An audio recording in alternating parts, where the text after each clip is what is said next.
Good morning students. Today we will study SST of class 8 and we will do exercise of first chapter how, when and where of history.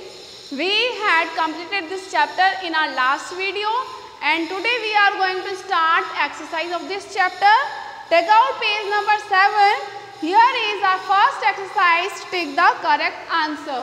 First exercise कौन सी है बेटा? Take the correct answer. Take the correct answer. Okay. अब जो हमारा first question है वो क्या है? First question, Indian historians divided Indian history into Indian historians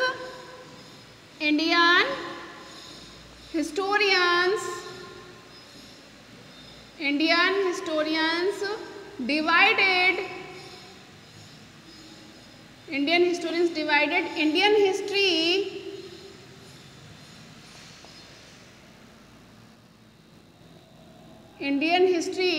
into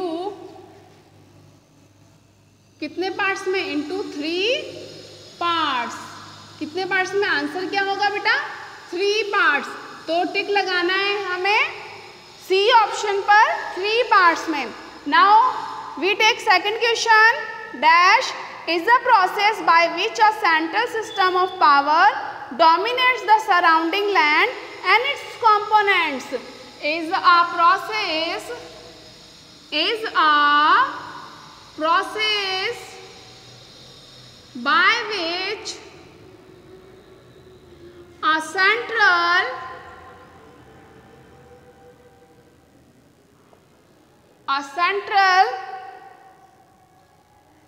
system of power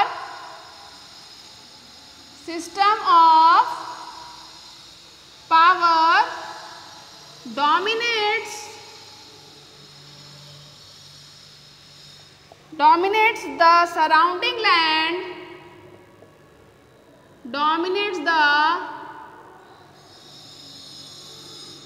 surrounding land and its components. तो इस तरीके के सिस्टम्स को हम क्या कहते हैं? हमारा फर्स्ट ऑप्शन है colonisation, second पीरियोडिसेशन, third national archives. पहले तो इसका मतलब समझ लीजिए. एक ऐसा प्रोसेस सेंट्रल पावर का या सेंट्रल सिस्टम ऑफ पावर का ऐसा प्रोसेस जो कि अपने सराउंडिंग लैंड यानी कि अपने आसपास की कंट्री को डोमिनेट करता है, उस पर अपना प्रभाव जमाता है और उसके कंपोनेंट्स यानी कि उसके स्टेट्स पर भी. तो इस तरीके के पावर को क्या कहते हैं? कॉलोनाइजेशन कहते हैं. बेटा क्या कहते हैं? कॉलोनाइजेशन. तो आप कौन से ऑप्शन पर टिक लगाओगे? वीडियो को पॉज करना है और आंसर आपको लिखना है. ऑप्शन नंबर ए, जो ऑप्शन ए है उस पर आप टिक लगाओगे. Colonization is a process by which a central system of power dominates surrounding lands and its component. Now I am going to note down third question. What is the third question? Let's read. चलो पढ़ते हैं. Third question, the British felt all important dash needed to be preserved. Britishers को क्या लगता था कि जितने भी important question third, the British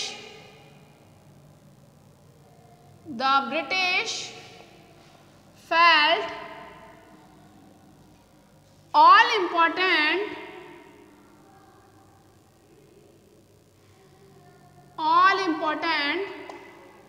dash. I am erasing this. Video को पॉज करना है और आपको आंसर लिखना है. I hope you have noted down in your notebook, so I am going to erase this. Okay. The British felt all important dash needed to be preserved. Okay. कि क्या important चीज़ है जिसको प्रिजर्व करने की ज़रूरत है? किंग्स और kingdom के राजा को प्रिजर्व कर सकते हैं। Rules and regulation, letter and documents, which is right option, letter and documents. तो हमारा ऑप्शन राइट कौन सा है, सी, लेटर एंड डॉक्यूमेंट्स। हम यहाँ लिख सकते हैं letter and documents needed to be preserved. Okay, so we have done first exercise, tick the correct answer. आपको वीडियो पोस्ट करना है और 1 by 1 सारे क्वेश्चंस के आंसर नोटबुक में करने हैं। Now we will start second exercise, fill ups. Second exercise कौन सी है हमारी, fill in the blanks. Fill in the blanks. Okay, fill in the blanks में हमारा फर्स्ट क्वेश्चन क्या है, first question is the first full scale working railway steam locomotive was built in United Kingdom in the year. जो पहली locomotive जो railway engine है या पहली लोकोमोटिव जो स्टीम ट्रेन है वो कहाँ पर चली थी, वो चली थी यूनाइटेड किंगडम में। और कौन सा ईयर था, 1804। ईयर कौन सा था बेटा, 1804। तो कौन से ईयर में वो लोकोमोटिव ट्रेन इन्वेंटेड हुई थी यूनाइटेड किंगडम में, 1804। Second option, history is certainly about. History क्या किसके बारे में होती है, इवेंट्स के बारे में, इवेंट्स,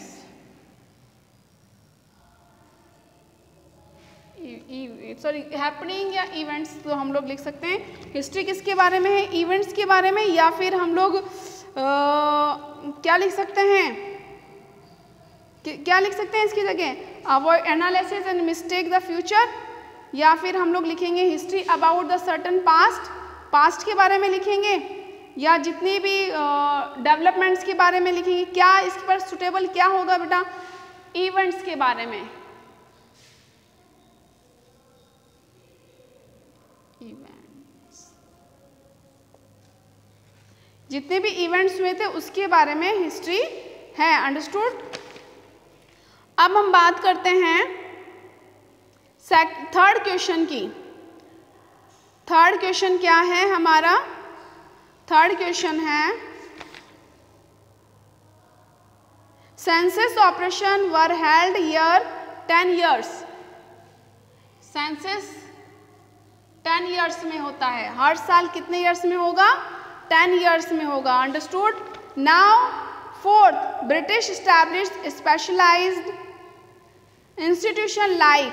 तो ब्रिटिशर्स ने कौन सी स्पेशल क्या किए थे, ब्रिटिशर्स ने कौन से स्पेशल बिल्डिंग्स को बनवाया था for preserve documents and later, और उनको बनाने के लिए कौन सी बिल्डिंग्स को बनाई थी, तो म्यूजियम और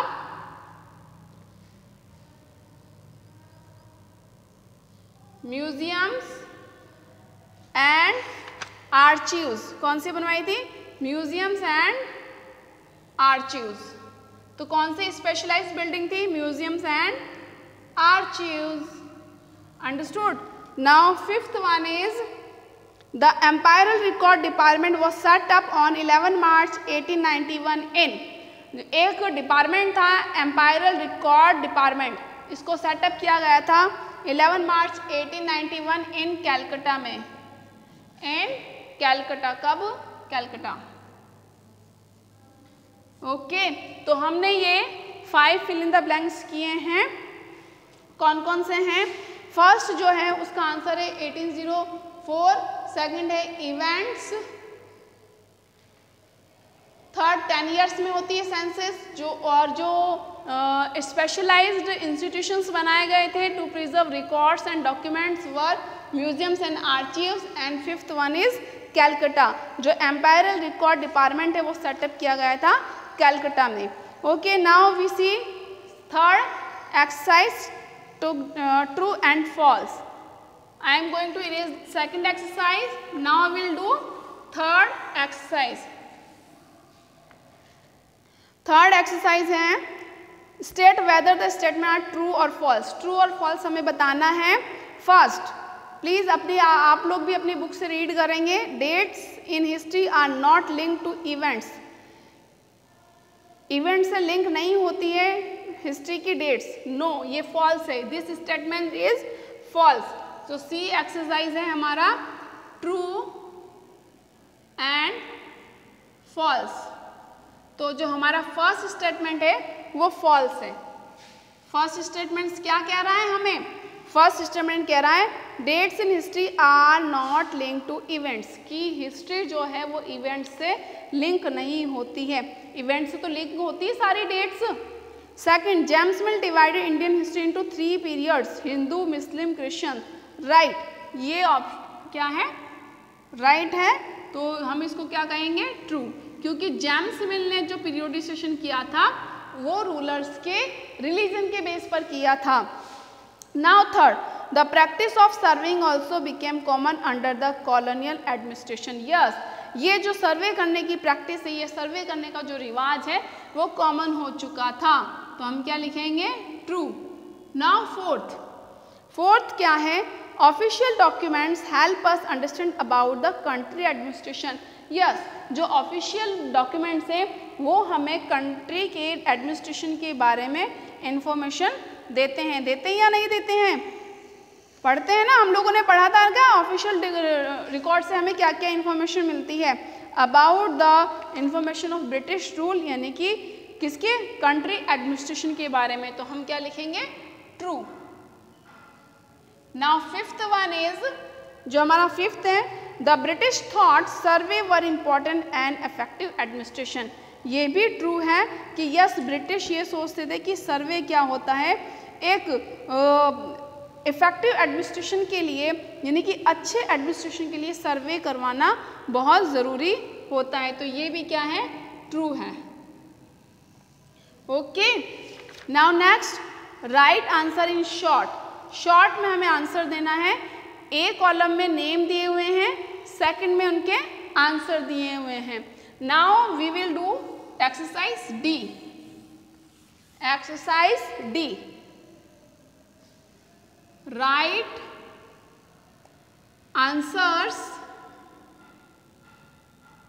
आंसर्स इन शॉर्ट। ओके, तो हमारा ए कॉलम में है रिचार्ड त्रिविथिक। रिचार्ड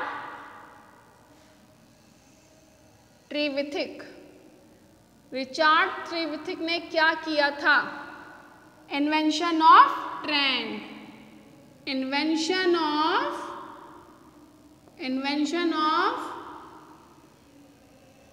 ट्रेन का इन्वेंशन किसने किया था? रिचार्ड त्रिविथिक ने इन यूनाइटेड किंगडम इन 1804 में। सेकंड क्वेश्चन इज, जेम्स मिल ने क्या किया था? अब तो याद हो जाना चाहिए। जेम्स मिल ने पीरियोडिसेशन किया था इंडियन हिस्ट्री का। तो पीरियोडिसेशन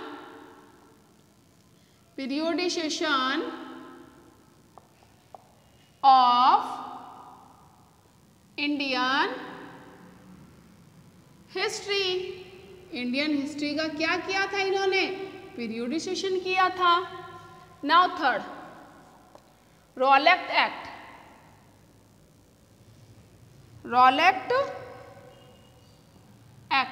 अब कहेंगे हमने तो रॉलेट एक्ट कहीं पढ़ा ही नहीं है।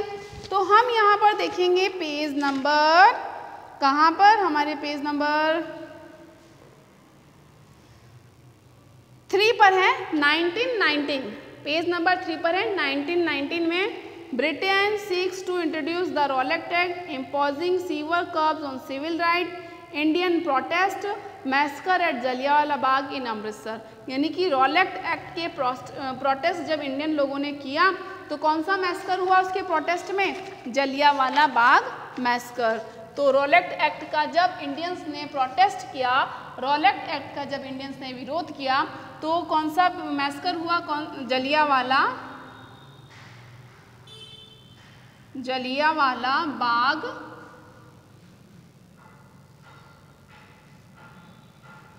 मैस्कर। ठीक है, तो जलियांवाला बाग मैसेकर कहाँ हुआ था? अमृतसर में हुआ था। जनरल ओडायर ने करवाया था। इसमें बहुत सारे इनोसेंट लोग, इंडियंस लोग मर गए थे। रॉलेट एक्ट एक कानून था जो ब्रिटिशर्स लोगों ने इम्पोज किया था इंडियंस पर, और जब इंडियंस ने इसका क्या क्या विरोध किया तो उन्होंने क्या करवा दिया? जलियांवाला बाग मैसेकर। अब हम बात करते हैं साइमन कमीशन। साइमन कमीशन, ये साइमन कमीशन क्या है? ये भी तो चैप्टर में नहीं आया है, तो ये भी क्या है? इवेंट्स में आया होगा। साइमन कमीशन क्या था? चलो हम देखते हैं साइमन कमीशन क्या था। ये भी हमें मिलेगा पेज नंबर 3 पर। कहाँ मिलेगा बेटा? पेज नंबर 3 पर। अब हम ये देखते हैं कि साइमन कमीशन क्या था। साइमन कमीशन 1927 है, पॉलिटिकल रिफॉर्म्स इन इंडिया। मतलब साइमन कमीशन एक विभाग था जिसको इंडिया में पॉलिटिकल सुधार करने के लिए बनाया गया था। तो हम इसका आंसर क्या दे देंगे? What was the Simon commission? Political reforms in India. Political reforms in India. Number 5, Poona act. Poona act क्या था? Sorry, Poona pact. पैक्ट का मतलब होता है समझौता। पूना पैक्ट ये किसके बीच में हुआ था? M.K. गांधी, मोहनदास करमचंद गांधी और भीमराव अंबेडकर के बीच में हुआ था। M.K. Gandhi and B.R. Ambedkar.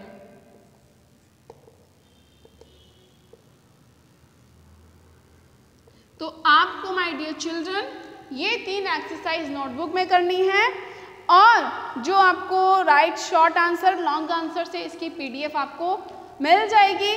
तो till then bye bye. 3 exercise हम लोगों ने सॉल्व की है। अगर किसी तरीके की प्रॉब्लम हो तो नंबर मैंने आपको दिए हुए हैं। Once again I am giving you number 8559877989। Okay, और वर्क करके मुझे व्हाट्सएप कॉपी सेंड करेंगे। Till then bye bye.